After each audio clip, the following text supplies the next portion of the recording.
Bonjour à tous, j'espère que vous allez bien. Alors, comme promis, aujourd'hui, une vidéo sur les guides. Vous en avez peut-être entendu parler ou peut-être pas. Très souvent, les gens ignorent l'existence de leurs guides. Et c'est bien dommage parce qu'on en a bien besoin. Et c'est la raison pour laquelle j'ai fait cette vidéo. Donc, si vous avez suivi les vidéos précédentes, vous savez peut-être que les guides, c'était les personnes qui étaient là au moment où on a choisi de s'incarner. Concrètement, si vous n'avez pas suivi les autres vidéos ou si vous n'en avez pas envie, juste avant de s'incarner, on a fait une petite réunion avec notre cercle d'âmes, c'est-à-dire les personnes avec lesquelles on a l'habitude de s'incarner à chaque fois de vie en vie. Et parmi toutes ces âmes, eh bien, il y en a un certain nombre qui ont choisi une raison de s'incarner, une mission d'âme, et d'autres qui ont choisi de ne pas s'incarner. Elles ont choisi de devenir des guides. Une fois que toutes celles qui ont choisi de s'incarner s'incarnent, dans la peau d'un petit bébé, on oublie tout. On oublie absolument tout ce qu'on a appris de l'autre côté et on oublie notre mission de vie, on oublie nos vies antérieures, on oublie tout ce qu'on a appris, toutes nos mémoires, on oublie absolument tout. Mais il y en a qui s'en souviennent et qui nous connaissent très bien. Ce sont nos guides principaux. Alors, les guides principaux, ce sont justement ces personnes qui étaient là au moment où on a choisi de s'incarner, qui étaient là au moment où on a choisi une raison de s'incarner, et qui nous ont connus pendant des vies et des vies et des vies, donc qui nous connaissent très très bien. Ceux-là, ce sont vraiment nos guides principaux, nos guides spirituels. Leur job, c'est de nous aider, de nous guider, de nous aider à réaliser notre mission de vie, de nous aider à apprendre, à évoluer, à faire les bons choix, à savoir dans quelle direction aller, à nous remettre un coup de boost, à nous dire sur quoi travailler. C'est vraiment leur job. C'est comme si on avait un coach de vie en permanence de l'autre côté. Eux, ce sont vraiment les guides principaux. Alors, on en a plusieurs. Le nombre, ça dépend des personnes. On en a plusieurs. Et parfois, on crée un lien avec un guide plutôt qu'avec un autre. Ça, il n'y a aucun souci, hein, c'est parfaitement normal. Parfois, souvent, on communique qu'avec un seul, et parfois d'autres vont intervenir dans d'autres domaines de la vie. Par exemple, moi j'ai 3 guides, et je communique qu'avec un seul. Les 2 autres, ils interviennent que dans les moments de la vie où j'ai des choses vraiment très compliquées, et où il y a besoin d'un gros travail de la part des 3. Il faut vraiment être 3. Et pour les autres... Donc en fait, toutes les personnes qui font partie de votre cercle d'âme, vous allez avoir à peu près les mêmes guides spirituels, hein. Ce sont ces personnes qui sont là pour s'occuper du groupe qui s'est incarné. Ensuite, dans les guides spirituels, on a également les animaux totems. Alors, les animaux totems, ce ne sont pas du tout les animaux que vous avez eus au cours de votre vie. Ce sont, on va dire, les esprits de la nature qui correspondent à ce que vous êtes. C'est-à-dire qui ont exactement les mêmes caractéristiques que vous. Alors pas forcément physiques, évidemment, mais qui ont les mêmes traits de caractère, les mêmes traits de personnalité, l'animal qui vous ressemble le plus, en fait. Par exemple, pour les médiums, c'est très souvent la chouette. Mais ces animaux-là, ils ne nous sont pas attribués à vie. Parce que quand on va changer, au cours de notre vie, on change, hein, de l'enfance, après l'adolescence, l'âge adulte, etc., on va changer, et notre animal totem, finalement, celui qu'on avait au départ, il ne va plus tout à fait nous correspondre, parce qu'on aura beaucoup trop changé, on n'aura plus exactement les mêmes caractéristiques. Donc on va nous envoyer un autre animal totem. Comment on fait pour connaître son animal totem? En général, c'est lui qui se manifeste. Par exemple, si votre animal totem est le renard, admettons, vous allez souvent le voir en rêve. S'il y a un animal que vous voyez très souvent en rêve, il y a de fortes chances que ce soit votre animal totem. Et ensuite, il va essayer de se manifester de plein de façons différentes. Par exemple, si votre animal totem, c'est le renard, vous allez peut-être croiser un renard en marchant dans la forêt. Ou peut-être que vous allez aller sur Facebook et que là, il y a une vidéo qui va s'afficher ou une photo d'un renard qui va s'afficher. Ou peut-être que vous allez commander un truc sur Internet, genre... peut-être que vous allez commander, je sais pas moi, un rouleau de scotch et que vous allez vous retrouver avec une tasse avec un motif de renard dessus. Ça, c'est vraiment les petites manifestations, les petites façons que l'animal totem aura de se manifester à vous. Et c'est intéressant de bien connaître son animal totem, parce qu'ils ont chacun vraiment une façon différente de nous guider. Et quand on connaît notre animal totem, eh ben on se connaît encore mieux, puisqu'on est exactement pareil, on a les mêmes caractéristiques. Ça peut être très intéressant aussi, par exemple, si on est à un moment de notre vie où on est vraiment à la croisée des chemins, où on ne sait pas trop où aller, parfois on va avoir la présence de cet animal totem qui va nous aider à nous rediriger. Voilà pour les guides spirituels. Les anges peuvent vous guider, mais par contre c'est pas leur, c'est une capacité, hein, c'est une compétence, ça peut être une envie, mais c'est pas leur job de base, c'est pas leur rôle de le faire. Ils le feront, mais ils ont beaucoup d'autres choses beaucoup plus importantes à faire que ça. Alors qu'on a déjà plein de guides, nous, donc eux, ils le feront si on leur demande, s'ils peuvent nous aider, ou alors ils nous redirigeront vers quelqu'un d'autre, mais c'est pas vraiment c'est pas leur travail principal. Voilà pour tout ce qui est au niveau de l'astral des guides spirituels. Ensuite, on a les guides terrestres. Parmi les guides terrestres, bon, on peut en avoir tout un tas, hein. Parfois ça va être quelqu'un de très proche, un membre de la famille ou un ami, une personne qui va nous aider tout au long de notre vie à trouver notre chemin, à trouver qui on est. Des personnes qui vont nous conseiller, nous écouter, qui seront toujours là, sur qui on pourra toujours compter. Des personnes qui auront appris à bien nous connaître. Les animaux également, on ne choisit jamais son animal, c'est eux qui nous choisissent, les chats, les chiens, etc.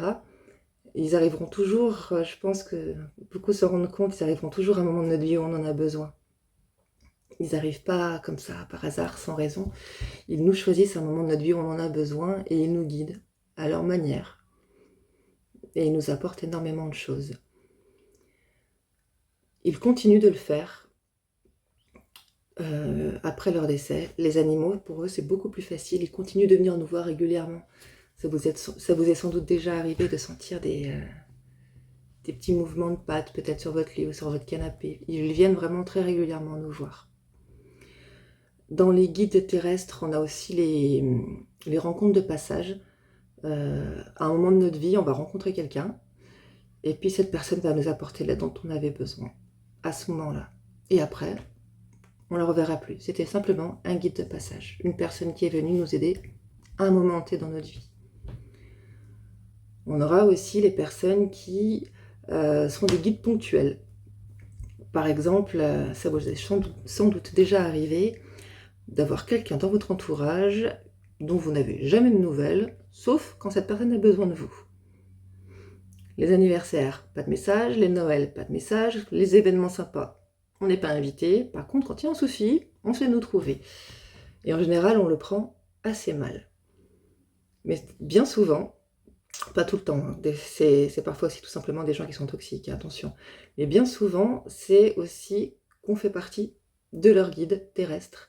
Et qu'à un moment donné où ils vont être coincés, et ben ils vont venir nous chercher. Parce qu'ils auront besoin qu'on les remette sur les rails, qu'on les remette sur le droit chemin, qu'ils auront besoin d'être écoutés. Et une fois qu'ils auront obtenu leur guidance, ils repartiront. Ça nous arrive aussi de faire pareil. On a des personnes dans notre vie qu'on peut passer des années sans les voir, mais quand on va avoir une certaine difficulté, c'est cette personne-là qu'on va contacter. Ces personnes-là font partie des guides terrestres et nous, on est également des guides terrestres pour d'autres personnes. Ensuite, qu'est-ce qu'il nous reste? Est-ce que j'ai fait le tour?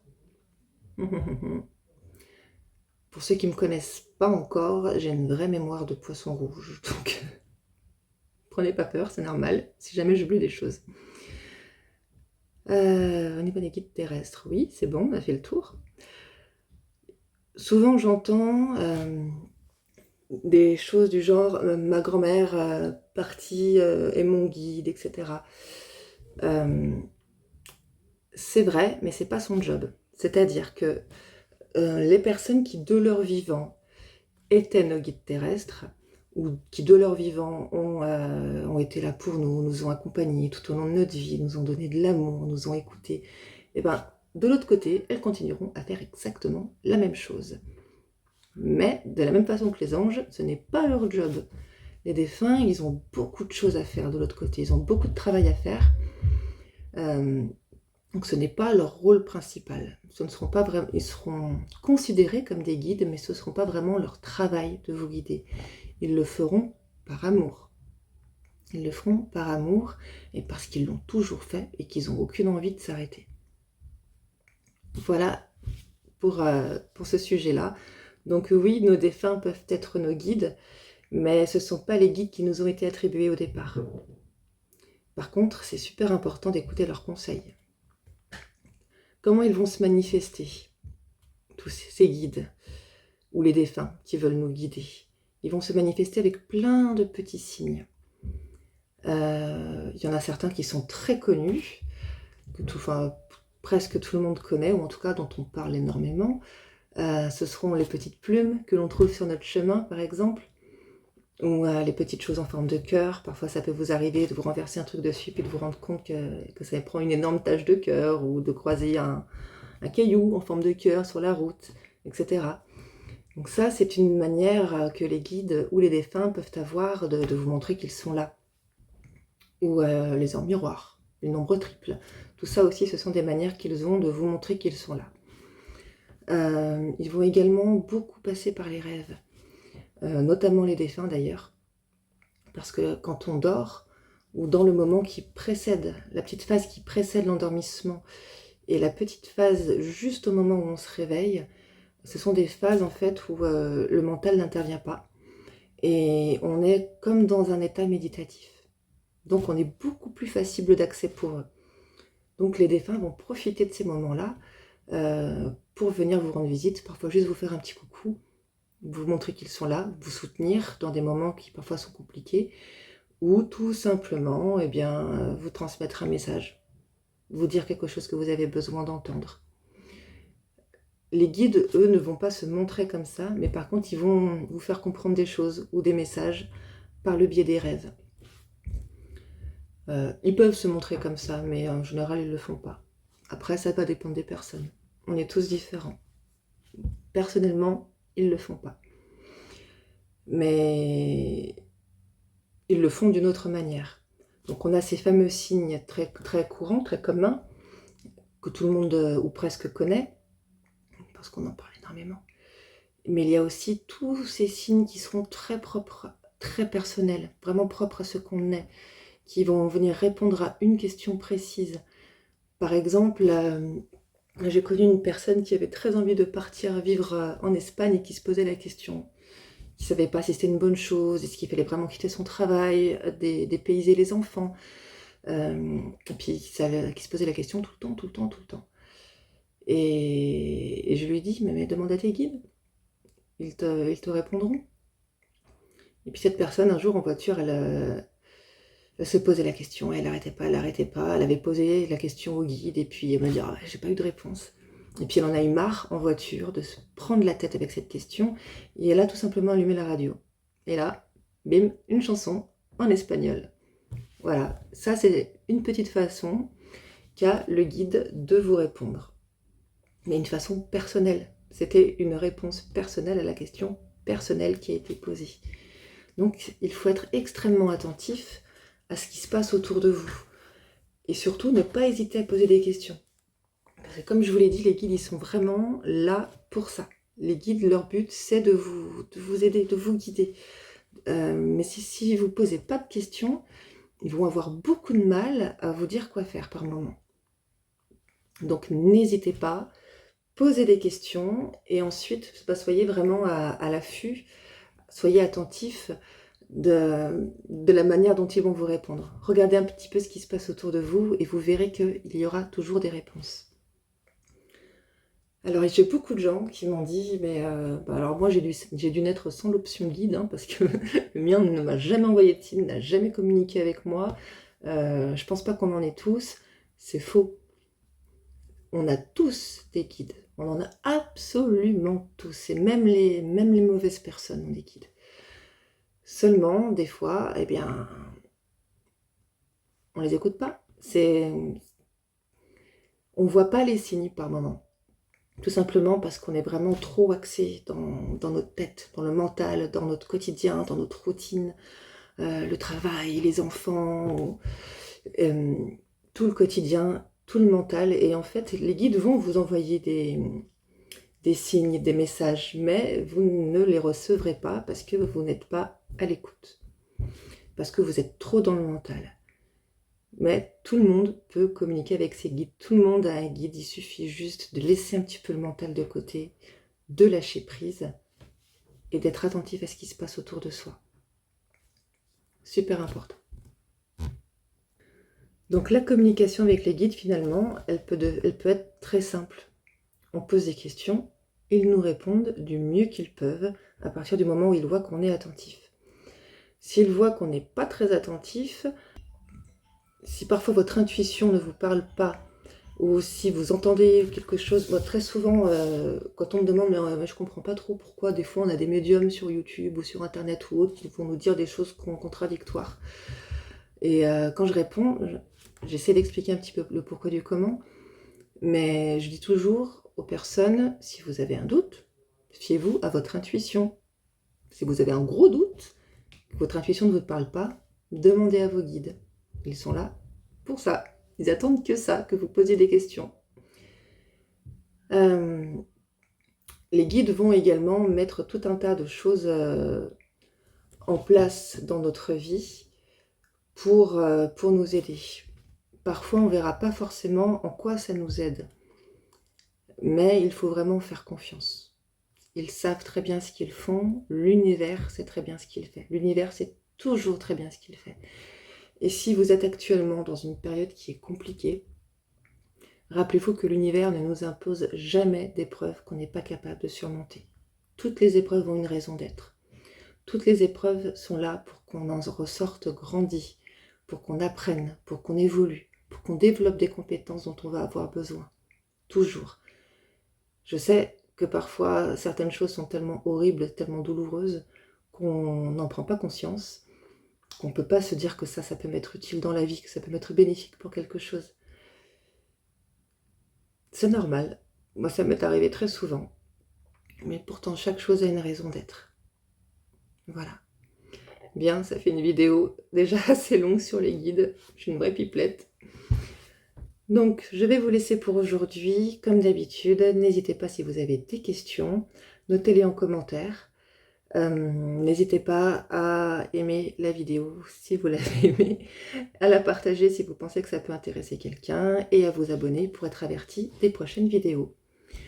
Les prochaines vidéos, ce sera en plusieurs parties.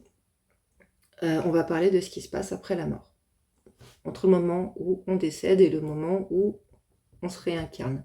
Ça va vous permettre de pouvoir un peu mieux raccrocher les wagons avec les vidéos précédentes. Les guides, mission de vie, mission d'âme, etc. Voilà. Par contre, comme ce sera un petit peu long, ce sera en plusieurs parties. Bien, il est temps de vous laisser. Je vous souhaite à tous une excellente journée. Prenez soin de vous. Et puis n'hésitez pas à faire appel à moi en cas de besoin. Bonne journée à tous!